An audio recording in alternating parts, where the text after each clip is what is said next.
Here to welcome us from Advent Health is their Vice President for Mission, Ted Hamilton, Dr. Hamilton. My boss, Terry Shaw, would love to have been here today to welcome you all to Orlando and to this conference, but he's got his own two-day conference.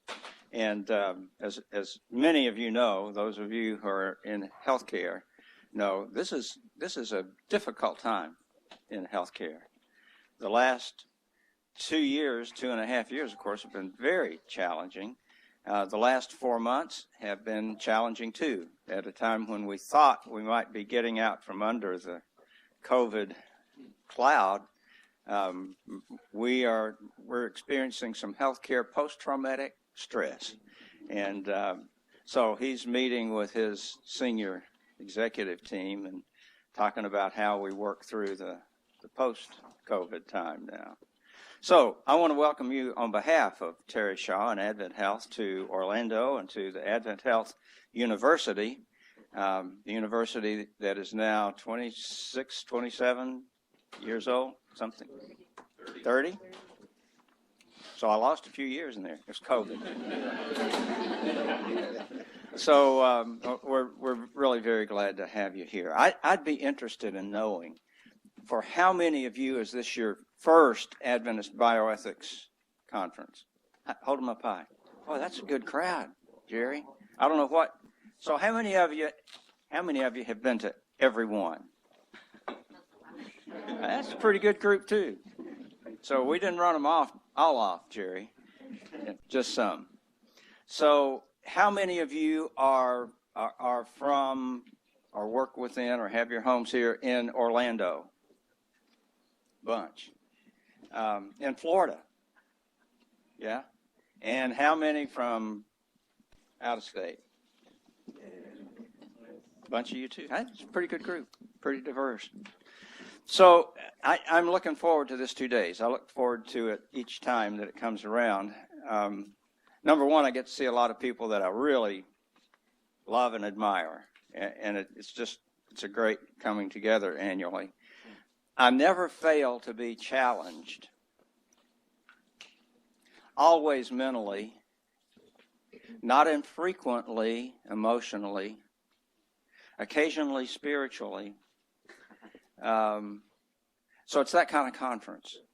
And I hope that you will experience here what I've experienced. I think I've been at every one, Jerry, around the country. And it's one of those conferences that I wouldn't miss. And I do get opportunity to go to a lot of conferences. Some of them I could miss and not miss it. But this is not one of those. This is one that I would miss very much if I weren't here. And I hope that when you leave that you feel the same way. I wanted to do this quickly. On that back table, there are some books. They're not free, but they're free to you. So if you'd like one of these books, I spent a lot of time writing it, and if you're interested, I'll be glad to sign it for you. But they're on the back table. Pick one up if you're interested in one of those. They're really written for people who are sick in bed, and for the people who care for them, and the people who love them, and the people who minister to them. That's really good. It's a daily devotional that attempts to take the life of Jesus and apply it to 21st century healthcare. So they're yours. Enjoy. That's it, Jerry. Glad you're all here.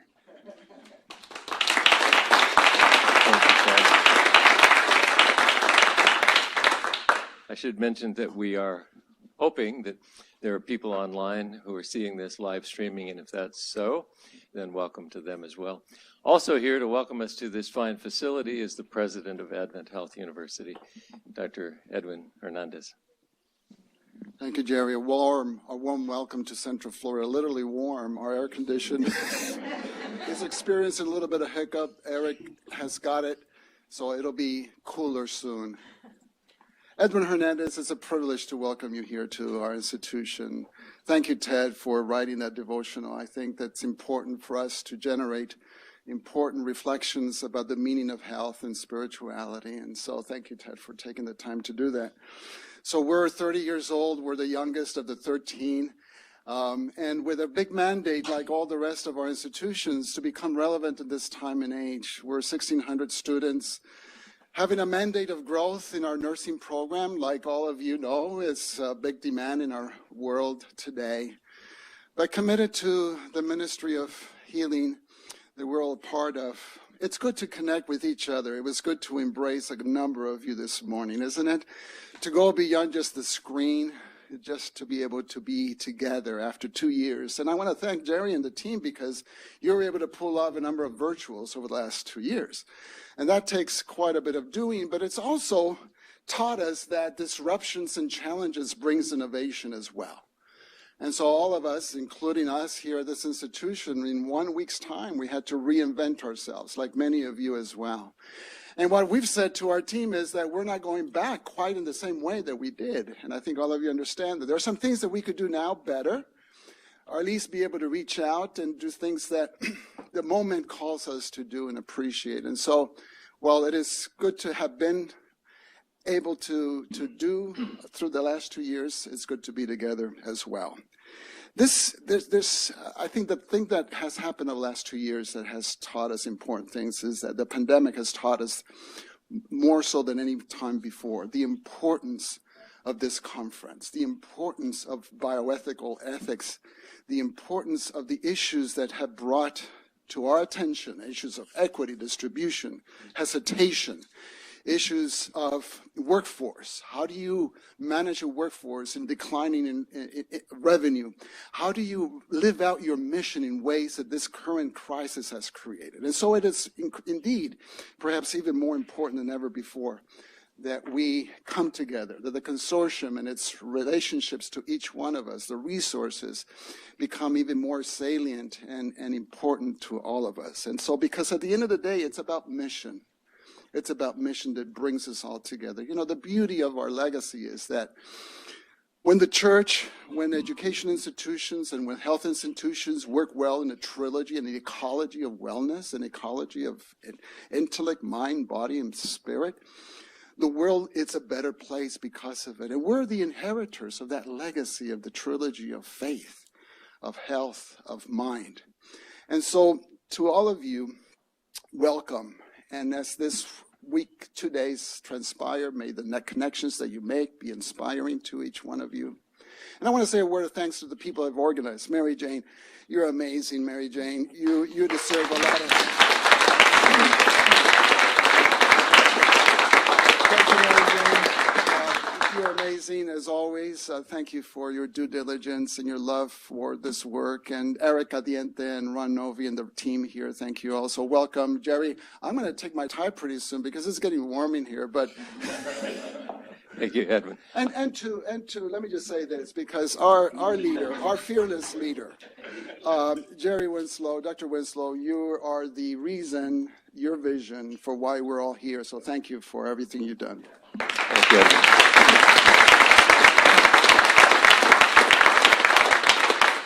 It's good. The thought just hit me, 30 years old, and Edwin wasn't even born yet when this started.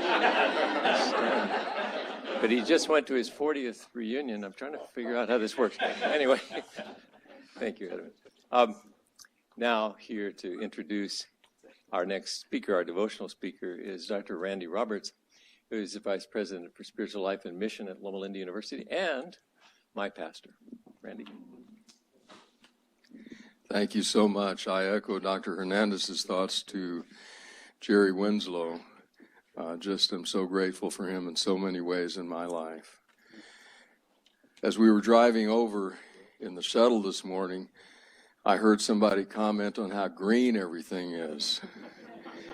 It really is. Coming from Southern California, a friend of mine came out this way a few years ago with his young son. He said, my son looked around and said, Daddy, this is too green. This is just too green. Mark Carr, good to see you. Mark said he was walking over from the hotel and invited me to join him, and I said no, because the time I get there, I'll be sopping wet. So, it really is an honor for me to introduce Alex Bryan. Alex and I crossed paths and probably spent more time together in the senior pastors of college university churches in the North American Division group than anywhere else. We had a wonderful time in those meetings together, where we spent a lot of time thinking and talking and praying about direction of church and other such things. We did spend a fair amount of time eating, and Carl Hafner and I still joke about the time we sat down in a restaurant and ordered, and Alex said, "Now on this plate, I want the whole avocado. I don't care how much it costs."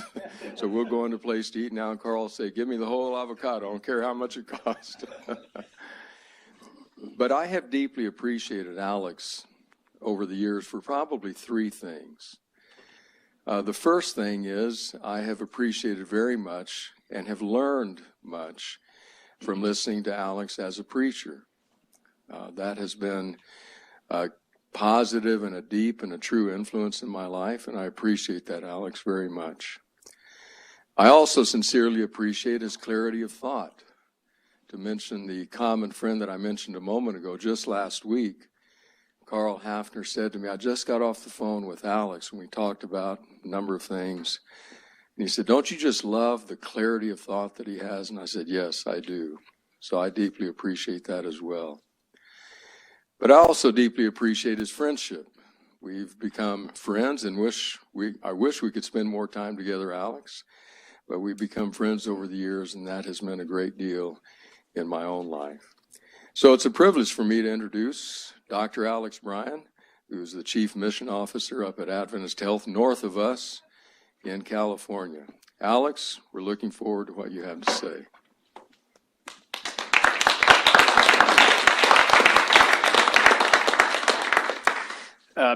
As you all must imagine how humbling it is to be introduced by the Dean of Adventist preaching of this generation. And yes, we have shared an avocado or two over the years. Well, good morning, everyone. It is good to be with you. I don't know about you, but I find myself intrigued by neuroscience and the images that we now can see of the brain. For example, we look at the brain of a monkey and notice the cerebellum that is pronounced, which of course is directly associated with athletic ability. There's a reason that monkeys are so coordinated, because their brains are designed for this function.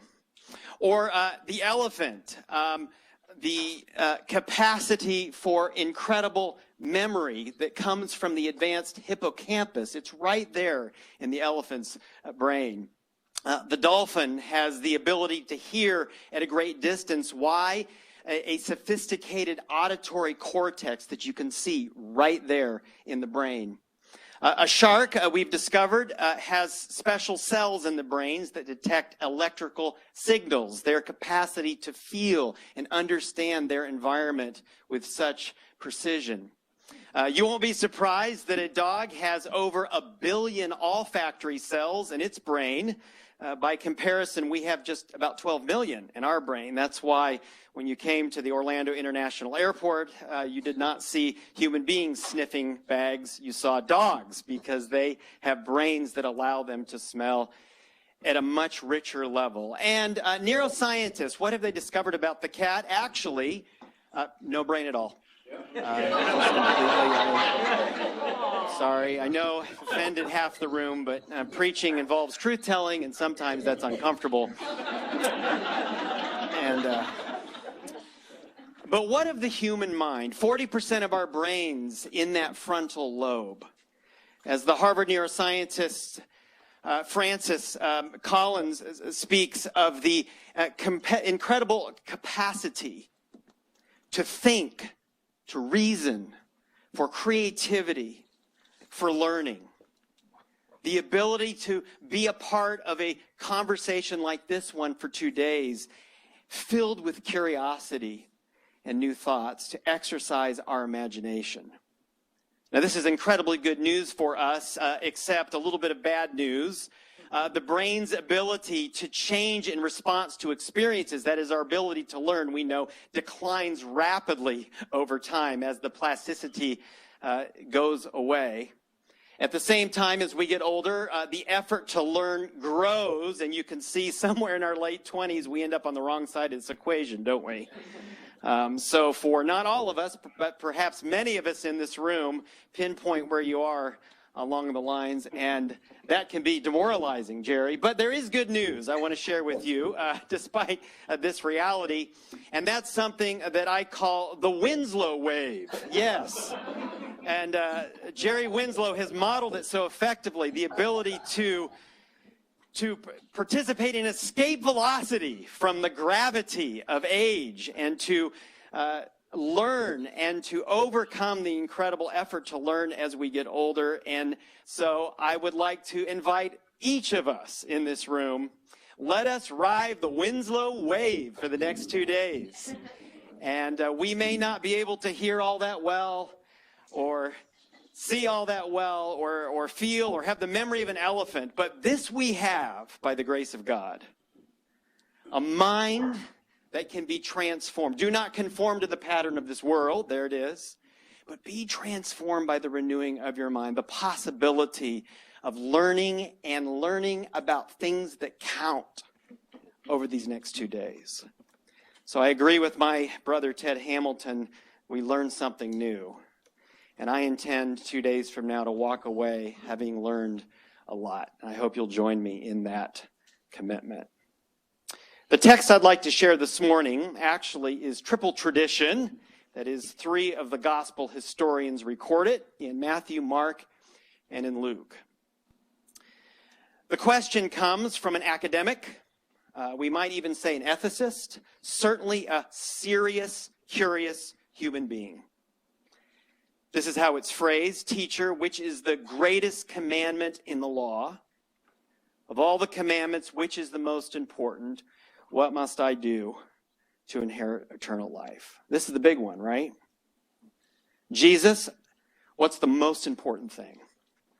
What's the most significant learning? Adventist Bioethics Consortium, what's the single most important topic we could consider today? Jesus, tell us. 5 major healthcare systems and more. What is the single most important topic you could address today? Even that conversation where our brother Terry Shaw sits today. What is the most important thing, Jesus, that we need to be focused on? And many of you will be familiar with the response. Here's what's most important. Hear, O Israel, the Lord our God, the Lord is one. Love the Lord your God with all your heart, with all your soul, and with all your mind, and with all your strength. This is the first and greatest commandment. And a second, like it. Love your neighbor as yourself. Now, what's fascinating here, and I've highlighted it in gold, is the word like. That's how we render it in the English. Homoia in the Greek. It's the word that Jesus uses, oh, by the way, particularly in the Gospel of Matthew, when he's telling parables. The kingdom of heaven is like a seed. The kingdom of heaven is like a farmer. The kingdom of heaven is like leaven in a bread. The kingdom of heaven, homoia, and then Jesus tells a parable or a story. And I'm suspicious that Jesus has something similar in mind here. For in the telling of parables, right, those stories find their meaning in the greater reality. They're just stories without the powerful story of God's kingdom and his love. Those narratives are freighted with import because something deeper lies behind. And in the same way, those stories find their success only in their capacity to draw one's mind towards the greater reality. They work together. So could it be, sister and brother scholars, is it possible that here Jesus is saying the single most important reality in the world, the most important thing that we have to consider as human beings, is the depth of God's love for us and our love for God. And the way that we experience this is through the way that we love each other. Is it possible then, Dr. Winslow, that the Adventist Bioethics Consortium, think of it, Adventist, what does that word mean? Advent, what does that word mean? It's a prompt for God. It's a prompt for the arrival, the presence, the reality of a God of love as revealed in Jesus. That's what the word Adventist means, a God rich in love that we might participate in that love. And ethics, bioethics, what on earth are we doing here for 2 days? We're learning to love our neighbor. We're learning to love our neighbor. Our neighbor is patient. Our neighbor is clinician. Our neighbor is communities. That's really what we're up to these 2 days. How do we love our neighbor? And so I would argue this morning that at least the intention of this work is precisely Jesus' response to the most important thing you could be thinking about for 2 days. To appreciate the incredible love of God, to meditate on it, to think about it, to worship with it, and to consider deeply how that love of God inside of us informs our capacity to love our neighbors, and in reverse, how it is that our loving actions, our capacity to love our neighbor in the context of healthcare, how is it that that leads human beings to experience the greater love that they've always longed for, which is to know that the Creator loves them deeply. I would argue, in fact, that this is the point of healthcare itself in the Jesus tradition. Healthcare informed by the deep love of God, and healthcare practiced, of course, without preaching and arm twisting and inappropriate references to religion, but loving our neighbor in this 20% of the American economy in a way that hints at the possibility, living out clinical parables that suggest the possibility that God loves you deeply, the greatest longing of the human heart. This is it. This is it. Now, this formulation of Jesus, as beautiful and powerful as it is, and the important connection between these two, doesn't always go so well, in part because those who bear the name of God, and I'll raise my hand as a violator at times, do not always live up to loving my neighbor. Some of you remember this old book. Anybody have it on your shelf? This old Capallo book. I had to blow the dust off on my shelf, but I remembered one of the best titles ever, Following Jesus Without Embarrassing God. Of course, Tony's point is that we often follow Jesus in a way that does embarrass God. And it comes from this 1977, I believe it's a Woody Allen movie, isn't it? John Denver has a famous line where he goes up to a preacher who's just milking people of all their money. That's the point of talking about God, just to get richer for himself. And he wags his finger at this preacher and says, "Stop embarrassing God. You aren't loving your neighbor and you're giving God a bad name." I love John Meacham's little book, American Gospel. One of the stories he tells there, Frederick Douglass, it's 1832. And Douglass is hopeful as a slave. He's hopeful because his slave master has gone to a religious meeting, a camp meeting. And all the slaves are whispering about, they're wondering, is it possible that our master, one, at best, will free us? We will be emancipated. But even at worst, maybe he'll treat us more kindly.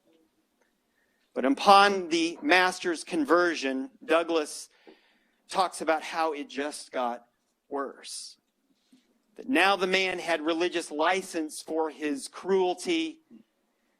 In fact, would say this, Meacham quotes, "If it had any effect on his character, it made him more cruel and hateful in all his ways, for I believe him to have been a much worse man after his conversion than before."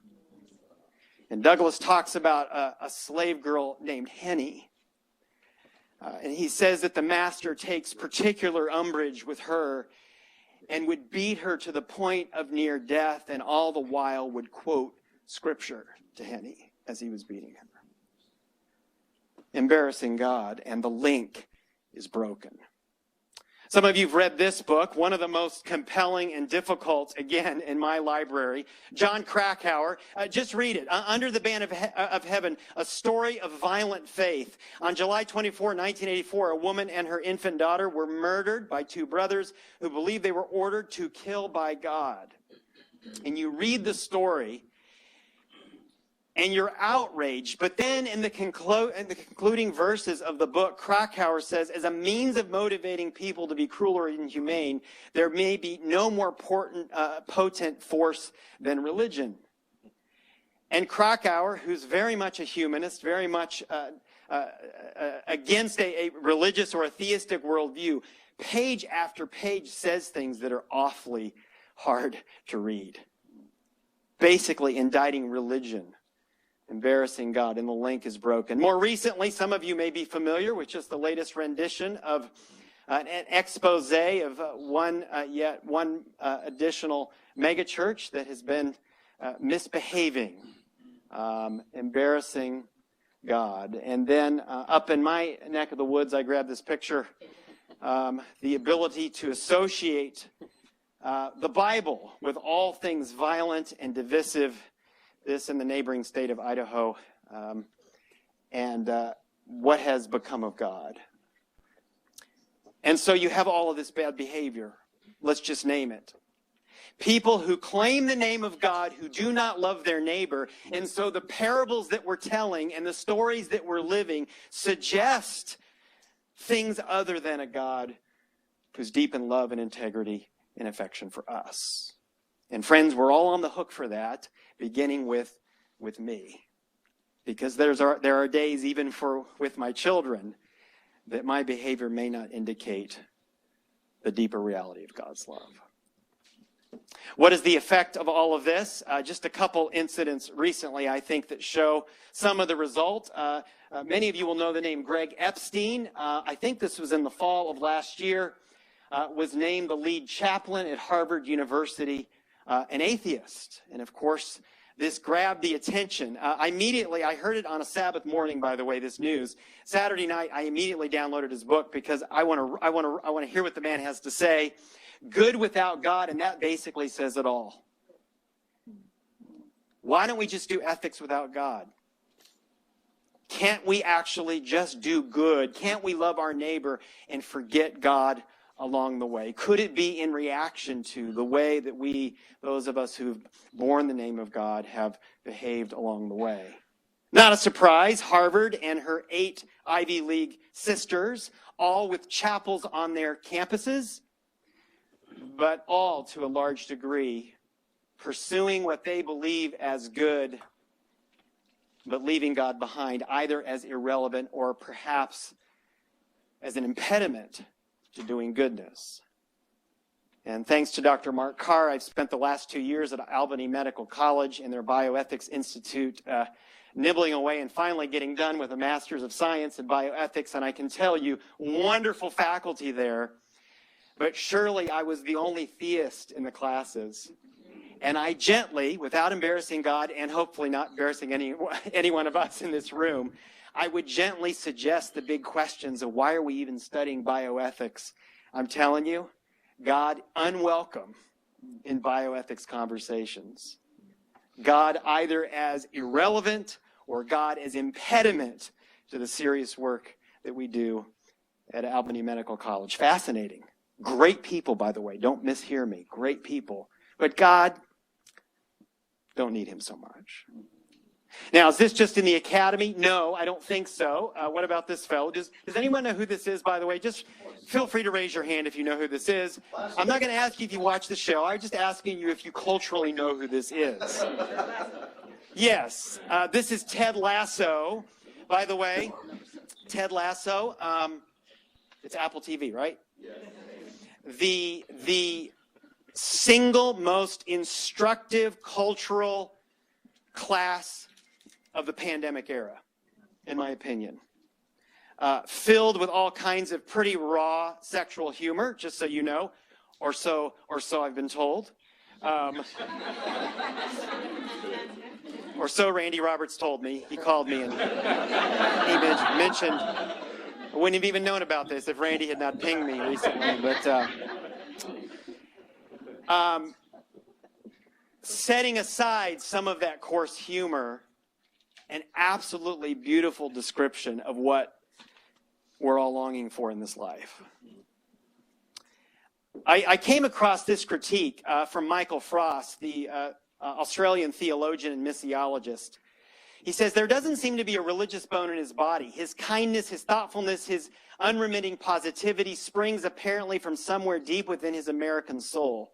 He brings joy, he repairs relationships, he changes lives all by himself. Ted Lasso seems to suggest we can all have all the things Jesus taught without having to bother with Jesus himself. Interesting. Some might say that I'm nitpicking here. I don't expect Ted Lasso to start preaching the gospel. I'm just saying the complete lack of any reference to anything remotely religious or Christian seems glaring when the show itself is so well Christian.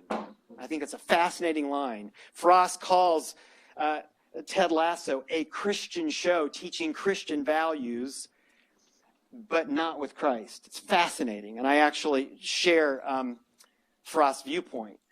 Ted Lasso offers the promise of a Christless kind of Christianity, a world of repaired relationships, multi-ethnic banquets, renewed souls, with no reference to Christ himself. And so you have this divide, right? We can be good without God. The Christians have told us that God is not good by their actions, and now we will sort out the future without the resource of God's love. But is this possible, at least in the long run? I think we could argue in the short run, but is this possible or wise? A few hints along the way I'd like to share with you. Just a few more, let a few more authors speak to us this morning. C.R. Halpike is a Canadian anthropologist. His book, Do We Need God to Be Good?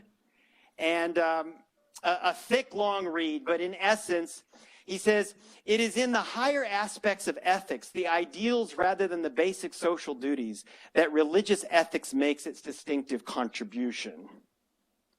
His conclusion, thinking back to Jesus' teaching, we need the transcendent in order to inform the basic social duties. We need these higher ideals that come to us from a place like God. You'll be familiar with Balboni and Balboni in their book, Hostility to Hospitality. And of course, they come to a similar conclusion. There's no clear sign of any power besides spirituality and religion strong enough to reorder the impersonal and hostile powers surrounding medicine or to heal the sickness that festers within the patient-client relationship. A long, slow read that basically comes to the conclusion, we need God. We need some transcendent, loving, ethical force to infuse the work that we do in the clinic in order for it to be sustainable. And they speak in pretty stark terms about the power of compliance and the power of business and the power of science that will dominate every conversation on this campus if we don't allow for the transcendent to have its rightful place. Again, referring back to Epstein, and I told you I read the book cover to cover on a Saturday night. Couldn't put it down. But beyond really going after Mother Teresa for preventing the use of condoms, by the way, and in the same paragraph saying, oh, but by the way, you know Mother Teresa was an atheist, which is really interesting in the same paragraph. If I were helping edit his book, I would say, pick one, but not both in the same paragraph, because that's a little tricky. But he comes to this conclusion. I think this is fascinating. As much as he pushes back on just what a problem God is, he takes a look at the Ten Commandments as his benchmark. So hear my language, as his benchmark. And no other gods. He comes up with a little bit of a different humanistic explanation. No images of God. Again, there's a little bit of a different explanation. Do not misuse God's name. Puts a spin without God on it. But this is where it's fascinating. The last 7 that become kind of the ethical commitments. Remember the Sabbath day? He says, well, for us, it's to be healthy, you must balance work, play, and rest. And I read that and I thought, wait a minute. we call that plagiarism, actually. You just stole that. You can't do that. Honor your father and your mother. All members of the family should respect each other. And wait a minute, you can't do, you borrowed that. You got to come up with your own. Thou shalt not kill. And this is where he really, if I were grading one of my undergraduate students' papers, same. I don't think, pretty much, I don't think we can do that. Thou shalt not commit adultery, same. And this is where you start to see the paper declining dramatically. Same. Same. And even this one, do not be jealous of other people. If there are things that you want, work hard to get them. My professor, when I was undergraduate school, said that was fudge waffling. That's just when you just start writing stuff to kind of, how many words does this have to be? I'm not criticizing, hear me clearly, I'm not criticizing Greg Epstein as a human being. By all accounts, he is a beautiful human being. Hear me clearly. I'm not suggesting that atheists can't be deeply moral, ethical, and I have friends who do not believe in God who are some of the most loving. They would rescue me if I were 3,000 miles away in a ditch. They would be the first to come. We're not talking about people. Talking about the idea here that can you really sever the benchmark, the transcendent, the higher ethic that informs everything? Do we, in fact, need something like the love of God to infuse our work? If you don't write any of the other books down, this is the one you have to read. If you haven't, Catherine Osmont, Grace Without God, an agnostic atheist who makes, I would argue, the single most compelling argument for God and showing up for church that I have ever read. Did you hear me? I mean, devastatingly good. And she's worth a couple pages, so just check this out. She says, I yearn for the sense of meaning that came from belief that God had created everything, including us. She's looking over the Grand Canyon, by the way. So just imagine it, looking over the Grand Canyon. Be a better story if she was looking, at Zion National Park, which is even better than the Grand Canyon. But anyway, she's looking over the Grand Canyon. I wanted everything I saw to mean more than just what I was seeing. Taking in the enormity of the canyon made me feel like there had to be something bigger than scientific explanations and laws, but I had no idea what. How can you explain beauty and mysteries of the universe without religion? As we abandon religious practice, we lose the religious structure and belief system built up around helping people traverse life's most difficult terrain. You see it? The connection between something transcendent and ethical response.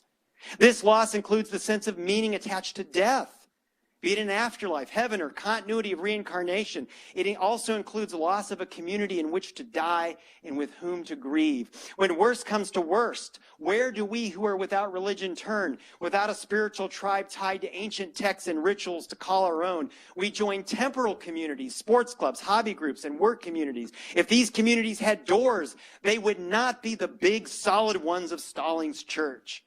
They'd be the beaded kind that were so popular in the 1970s, alluring, but a lot less substantial. And I love the metaphor she uses there. And the book is basically a working out of someone who had a religious past, who now is trying to sort out life as an agnostic, as an atheist, and it's this lament. It's this lament at trying to figure out, how do I actually live well and do right without the transcendent love of God? It is a beautiful and honest piece of literature that I would recommend to you.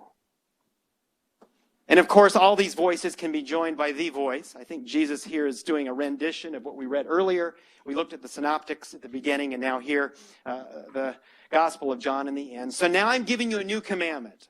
Not just new as in fresh, but the premier commandment. I'm going to give you the top rule: love each other. Just as I have loved you, you should love each other. Did you see it?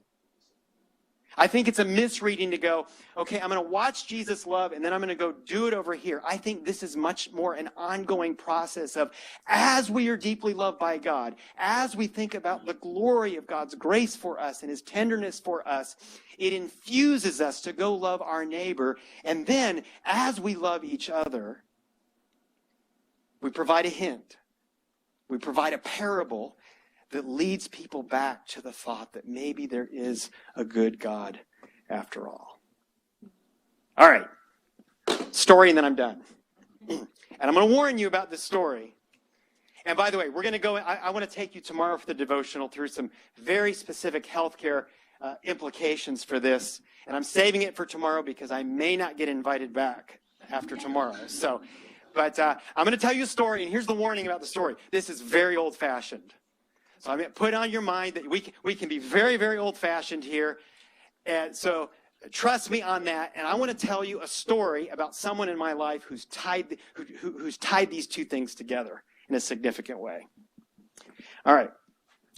I grew up the street. I grew up in Asheville, North Carolina, across the street from my maternal grandparents, Walter and Beatrice Randall, just paces away. My grandparents worked for the Adventist church their whole lives in education, at the general conference, in various pastoral and other capacities. And my grandmother in particular, and that's who I'm going to talk about, was an incredibly influential person on my life. And she was an ethicist, capital E, triple underline ethicist. Very high standards. Now, some of these were, I'm warning you, very old-fashioned ideas. Born in 1909. Okay, she was born in 1909. Died when she was 94. By the way, footnote, on Sabbath, October 22, for Adventists in the room. This is, I kid you not. My mom found her. My mom found her with her open Sabbath school lesson on the bed, Ted. I mean, so, but she's had some, died at 94. Never wore a pair of pants, only dresses her entire life. I told you, don't throw stones. I mean, this is old fat. I remember as a child, she had work dresses that she would use in the yard. And then she had different dresses for different, but thought a woman should not wear a pair of pants. Okay, very clear ideas about this. Also, believed that it was not a woman's job to drive a car, never put her hands on a wheel in 9.5 decades of life, which she thought that's what my grandfather's job was, and that worked out well, except later in life, my grandfather read a magazine that if you always drive the same speed, you will get better fuel economy, and I remember as a child on the interstate, 45 miles an hour, and there's cars just flying by, and then school zone, 45 miles an hour, keep on, but very particular idea. If you were to go to her house, and you would look at the carpet, the lines from the vacuum cleaner, like mowing a lawn with precision. The table would be set precisely. Every fork, spoon, knife, everything just beautiful. The conversation, she only allowed the highest level of conversation. And she would stare you down if it devolved. And it would be about religion. It would be about caring for the poor. It might be about politics, but not in the way we talk about politics, but about serious conversation about policy. And if anything moved off of that, you would know. But just very, very high standards. Worked in her retirement, caring for some of the poorest people in Appalachia. Thousands of little kids have shoes in Appalachia because of my grandmother. Spoken ways about race relations that you would think this is unheard of for someone who was born in 1909. Progressive beyond category. Just this big, tender heart. And when she and my grandfather worked for the church, by the way, you might want to close your ears for this. She said, Alex, she'd pat me on the knee. Alex, whenever we had to do a trip for the church because we knew it would cost something, we would always wait until we could count something as a personal vacation so that we wouldn't have to charge the church for the travel. What kind of ethical impulse is that? No, the church needs the money. And just lives this exemplary, ethical life. Very strict opinions about music in the church, by the way. And when our little church went from European-based music to other kinds of music, most of her generation left the church, but not my grandmother. She said, this is my local church. I'm not leaving. I am committed to the people here, even though I don't like the music. All right, so here goes the old-fashioned part. Oh, yeah, we're not there yet. I'm in college at a little place called Southern College, which is in Collegedale, Tennessee. And I'm going home for the weekend with some guys and gals. My parents are out of town. My Aunt Bonnie, who lived about a mile down the road, out of town. And so we were coming to town, and we had worked it out, because this is how you work things out. The boys are all going to spend the night at my parents' house. Are you with me? And the girls a mile away are all going to be sleeping at my Aunt Bonnie's house, both which are empty. You're tracking with me. This is the way things are done. So as the weekend's getting planned, it turns out there's a whole group of boys and only one girl on the trip. So get into town. Girl is uncomfortable that she's going to be the only one staying in this house she's never been in. So we decide we're all just going to sleep at my parents' house. Get into town, settled in, and I know I've got to go across the street to let my grandparents know we're in town. Walk across. We sit down, have a nice conversation with my grandmother about very lofty, important things. And then she asked the question. So, Alex,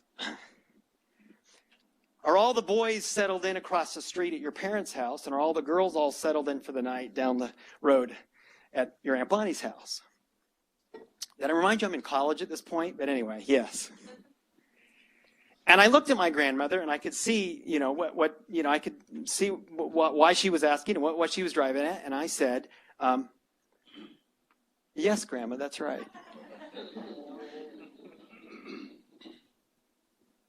Talked for a couple more moments, left her house, went back down the hill, across the street, went back into my folks' house. And I got to tell you, theologically, I'm an Adventist, and so I don't believe in ever burning hell. But I was pretty sure in that moment, if I'm wrong about that, I was going to burn long and hot, because little boys who lie to their grandmothers, that's not going to go down well at all. And it was probably only 5 or 6 minutes, and I could not take it, the weight. And so I made my way back across the street, climbed up that hill, knocked on the door. My grandmother opens the door. Alex, what is it? Could we talk for just one more second? Sure, come on in. And it's almost as if she had an intuition. She moved me to the other side of the living room, away from my grandfather, who was, I don't know what he was, probably looking at magazines about how to get fuel economy or something over on the other side. Moves me to the other side, sits down and goes, well, what is it? And I said, well, and I started to explain the story. Our girl, only one girl, uncomfortable. And so I lied to you, Grandma. This is what we're going to do. I could see in her eyes, she did not at all agree with the decision that I had made. But she leaned forward to me and in a whisper said, that's okay, Alex. It'll be our little secret.